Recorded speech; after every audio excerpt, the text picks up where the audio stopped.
In the early morning hours of February 4th, 1992 in Ely, Minnesota, distressed call was made to the Sheriff's Department from the home of James and Melinda Gardner. When deputies arrived and entered the residence, what they found was utterly horrific. What was found on a set of audio cassette tapes was mind-bending and truly disturbing. The tapes were recorded by 12-year-old Emma Gardner. Her parents, James and Melinda, along with Emma's siblings, can also be heard on the tapes. The tapes were eventually put in chronological order by the Sheriff's Department. The following are some of the events transcribed from the tapes. A few minutes ago I caught Daddy hiding in the closet talking to someone.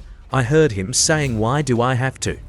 That's not what we agreed upon. I'm not going to do it." I asked him, "Daddy, who are you talking to? Are you okay?" He turned around looking at me and I could see he looked very scared. He said, "Nobody, honey, go back to your room and play. Daddy will be out in a minute." He shut the door and I could hear him whispering but couldn't understand what he was saying. It sounded like he was getting mad about something. I want to tell Mother, but he'll get very angry at me if I do. It's 10 p.m. now. A little bit ago I was sitting in my room doing a puzzle when I had a feeling someone was watching me. I turned around to look and there was Daddy standing there staring at Welcome to Dark Road Legends ... where fear takes form and shadows tell their stories. Let's begin.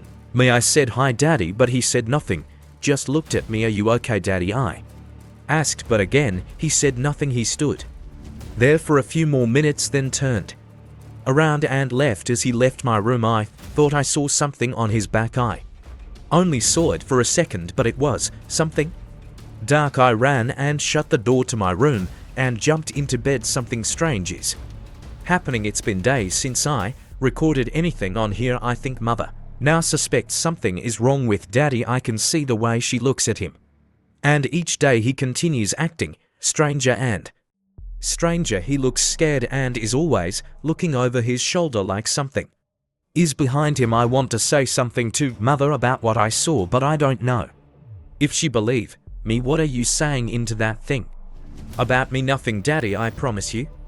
Better not be, kid. Now go do something else. Yes, Daddy. Melinda then could be faintly heard whispering to Emma on the tape. "What did your father just say to you?" He asked if I was saying something about him on the tape. "I'm getting scared of him. He's been acting strange lately." "I know, baby. I'm not sure what to do. For now, stay out of his way, okay?" "Yes, Mother, there's something else." "What is it?"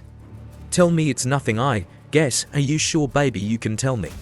"It's nothing, okay? I'm leaving now. I'll see you in a few hours. Bye." "Mother." There was a long silence on the table before Emma spoke again. "Something very scary happened last night. I was laying in bed sleeping and the hall light came on, so I sat up. I then saw Daddy slowly walk past my room, and again there was something dark on his back. I can't describe it yet, but it looked over at me. I sat up in bed all night waiting for Daddy to go back to his room, but he never did. I wanted to go look for him, but I was too scared to get out of bed. I heard whispering coming from downstairs. The voice was deep and was not Daddy's, and it sounded like another language. A dark shadow then came down the hallway, but it stopped before entering my room. I called out to Daddy, thinking it might be him, but he never answered. The shadow stayed there at the edge of my bedroom's door all night, never moving until morning. It's been 1 week since I recorded. Something terrifying has been happening, and it's getting worse every day. One day I suddenly started seeing the dark thing that is on Daddy. It's a scary looking old man, and he's always whispering in Daddy's ear. He looks at me and smiles. He knows I can see him. Daddy has also started getting violent. He started hitting my two older brothers, which is something he's never done before. He was the nicest daddy in the world until this all started. Now I don't know who he is. Mother seems to be trying to ignore it for some reason. She goes into her room and shuts the door and acts like nothing is happening. I called Grandma just now and told her how Daddy has been acting. She asked to speak to Mother. She then took the phone into her room and closed the door. "What are you doing, Emma? I told you Never to call Gran again and tell her about our personal life. Got it, Melinda? Who were you talking to? Just my mother, James. What about rustling sounds can be heard on the tape? Most likely the sounds of James getting violent with Melinda. It's nothing. She just called to see how we're doing. Lying. If I find out differently, you'll regret it. The sound of a door slamming shut can be heard on the tape, indicating James had left the room or house Daddy just left after hitting Mother very hard. Mother ran to her room crying, I don't know where my brothers are. Ever since Daddy started acting strange, they stay out every day with their friends until very late. When Daddy gets violent with us, the old man on Daddy's back smirks. I can see he enjoys watching Daddy hurt us. The old man is always looking at me, and it looks like he's trying to say something to me, but I can never hear him speak. The following are recordings from another tape. Daddy, there's something on you. It's on your back. It's an old man. He's been there for a while. I just never told you.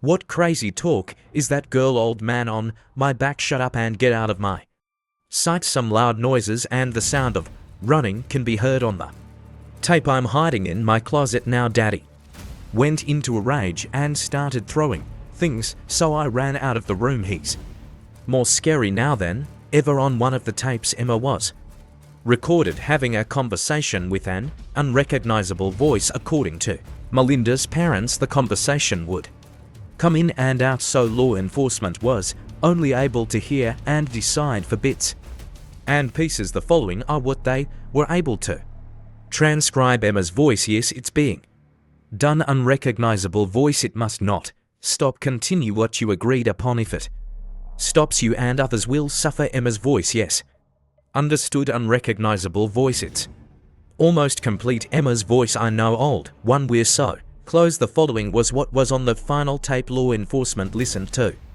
Emma's two brothers Steve and Matt can be heard on the tape along with Emma and Melinda. According to Melinda's mother, kill them, Daddy, kill them all. James, no, what are you doing? Dad, stop. Please, Steve, grab him, he's going to kill Mom. Dad, what are you doing? Stop this. The sounds of fighting and screaming went on for 7 minutes. The sinister sounds of a little girl, most likely Emma, can be heard giggling in the background. The last thing set on the tape was Emma saying, old one, it is now complete. When law enforcement arrived and entered the home of James and Melinda, they found James looking confused, sitting in a pool of blood in the living room. He impaled both of his sons with multiple pieces of rebar and decapitated his wife Melinda with the kitchen knife. Emma was nowhere to be found when authorities questioned James. He said he had no recollection of what happened over the last several months. His story never changed. He eventually lost his mind and was put into the Minnesota State Security Hospital, where he resides to this day. A search for Emma was launched, but no trace of her has ever been found. For more scary horror stories, please subscribe, like and comment. Thank you for joining Dark Legends. Subscribe for more tales of terror. If you dare.